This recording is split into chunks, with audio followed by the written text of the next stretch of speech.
அப்ப ரசூலுல்லாவை கண்டவன் சீதேவியாகி விடுவான், மூதேவியாக மாட்டான். அதே போன்று ரசூலுல்லாவுடைய சமூகத்துக்கு வந்தவன் இல்லை, அவருடைய மௌலிது மஜ்லிஸுக்கு வந்தவன், அவர்களுடைய ஸலவாத்து மஜ்லிஸுக்கு வந்தவன், அவருடைய மீலாது விழாவுக்கு வந்தவன் ஒரு பொழுது மூதேவியாக மாட்டான், ஒரு பொழுதும் மூதேவியாகவே மாட்டார். ஏன்? அதற்கும் பாக்கியம் கிடைக்கும். காபத்துல்லாவுக்கு சூழலை இருந்து கொண்டு எத்தனையோ பேருக்கு காபத்துல்லாவை பற்றியே தெரியாது. ஏன்?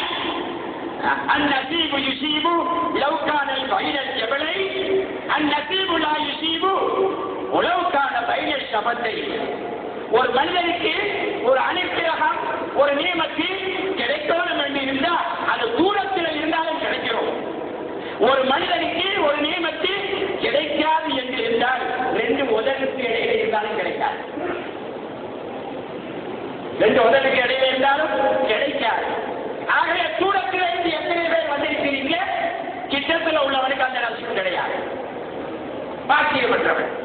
அதுபோல ரசூலுல்லாவுடைய காலத்தில் அபூ ஜஹில் ரசூலுல்லாவுடைய குடும்பத்தில் உள்ளவன் தான். ஆனா ரசூலுல்லாவை அவன் புறக்கண்ணால பார்த்தானே தவிர அகக்கண்ணால பார்க்க இல்லை. அதே அபூபக்கர் சித்தீக் ரலியல்லாஹு தஆலா மக்கமா நகரத்தை சேர்ந்தவங்க தான். அவங்க புறக்கண்ணால பார்க்க இல்லை, அகக்கண்ணால பார்த்தாங்க, ஆத்மீகமா மனிதராக மாறினாங்க.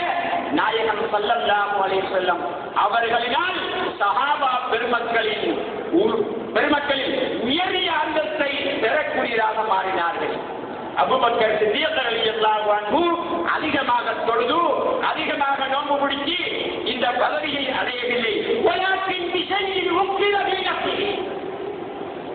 எங்கிலும் அவர்கள் இந்த உயரிய அந்தஸ்தை அடைந்தது அவர்களுடைய உள்ளத்தில உறுதியாக்கப்பட்ட ஒரு கருணத்தை கொண்டுதான். அந்த கருணம் என்ன? ரசூலுல்லாஹ் வைத்திருந்த முஹப்பத்.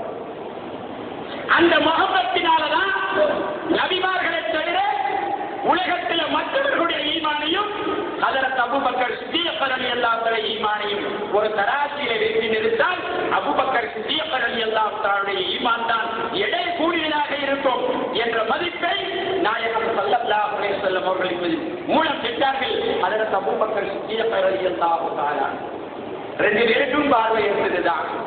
ஆனா அபூபக்கர் சித்தீக் ரலியல்லாஹு அன்ஹு நாயகம் ஸல்லல்லாஹு அலைஹி வஸல்லம் அவர்களை அல்லாஹ்வுடைய ரசூல் என்று பார்த்தார்கள், சீதேவியானார்கள். அபூ ஜஹலும் பார்த்தான்னா, ஆனால் அவன் ஆமினாவுடைய மகன் என்று பார்த்தான், அப்துல் முத்தலிபுடைய யதீம் என்று பார்த்தான். இதனால் அவன் மூதேவியாகி போயிட்டான். அதே போல அபூ லஹப் சரித்திரங்களை வரலாறுகளை திரட்டி பாருங்கள். ஜனவிட தொழுதுட்டால் போதாது, நோம்பு முடிஞ்சிட்டால் போதாது, ஹஜ்ஜி செஞ்சிட்டால் போதாது. ஆனால் ஒன்று இருக்க வேண்டும். என்ன இருக்க வேண்டும்? ரசூலுல்லாஹ்வுடைய முஹப்பத்தில் இருக்க வேண்டும். பெரிய மனிதர்களை கௌரவப்படுத்துகின்ற தன்மை இருக்க வேண்டும். பெரிய மனிதர்களை கௌரவப்படுத்தக்கூடிய தன்மை தேவையில்லை என்றிருந்தால் ஆரம்பமாக இப்லீஸுடைய தௌஹீதை தான் எல்லாம் எழுந்திருக்க வேண்டும். இப்லீஸ் ஷைத்தான் எந்த இடத்திலேயாவது அல்லாஹ் தஆலா அவனை நிராகரிச்சானா? கிடையாது. அவன் தொலை இல்லையா? அவன் உலகத்தில் பூமியில சுஜூது செய்யாத இடம் கிடையாது. அவனுக்கு என்ன பட்டம்?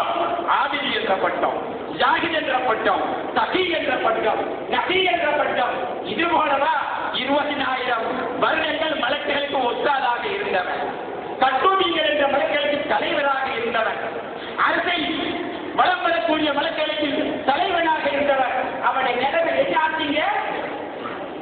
எதனால காபிர் என்ற பட்டத்தை பெற்றார்? எதனால் அல்லாஹ்வுடைய சன்னிதானத்தை தூரமாக்கப்பட்டவன் என்ற பட்டத்தை ஏன் பெற்றார்? எதனால நாங்கள் அவுது பில்லாஹ் என்ற ஷைத்தானிடம் என்று சொல்லிக் கொண்டிருக்கிறோம்? ஆதம் அலைஹிஸ்ஸலாத்து வஸ்ஸலாம் அவர்கள் கௌரவப்படுத்தி,